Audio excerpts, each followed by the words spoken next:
C'est quoi l'invisibilité? Beaucoup disent que non, le créateur, le Yahvé lui-même, il est invisible. Et pour certains, on ne peut pas expliquer l'invisibilité, c'est faux. Sur l'échelle de 21, on peut expliquer 3 catégories d'invisibilité ou 4 catégories d'invisibilité. Vous devez savoir qu'il y a beaucoup de choses que nous disons, que nous affirmons sous nos yeux, qu'elle est invisible ou qu'elles sont invisibles.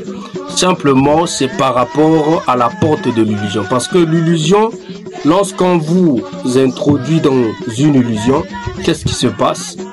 Vous n'allez pas voir celui, des fois vous n'allez pas voir celui qui vous a introduit, vous n'allez pas aussi vous rendre compte. Vous vous dites qu'il a disparu, en réalité vous êtes dans une illusion. Et la personne peut réapparaître devant vous et vous allez croire que non, il avait disparu. Non, c'est une forme d'illusion. La deuxième porte ou encore la deuxième étape de l'invisibilité, c'est la vitesse. Oui, parce que vous devez savoir que nos yeux ici peuvent contempler ce qui est à la vitesse de sa capacité. Quelque chose qui dépasse sa capacité, qui démarre plus vite, des fois même que la lumière du soleil. Qu'est-ce qui se passe? Cette chose devient invisible à vos yeux. Donc, la deuxième partie ou la deuxième porte sur l'invisible, c'est la vitesse. Prenez l'exemple, pour ceux qui suivent les films de science-fiction, il y a de ces acteurs ou ces super-héros qui courent à une grande vitesse. Vous voyez comme un vent qui vous traverse, vous n'arrivez pas à contempler et à identifier ce qui se passe devant vous. Nous voyons ça dans des films, mais ce sont des réalités.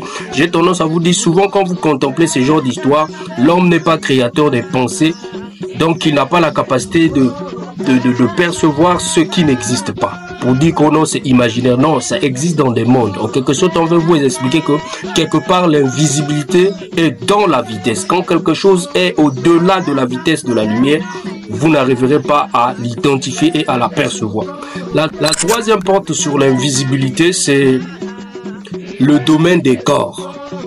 Vous devez savoir que quand quelqu'un porte un certain corps, parce qu'il y a plusieurs corps célestes qui existent, notamment le corps humain est une forme de corps, mais il y a plusieurs formes de corps qui existent.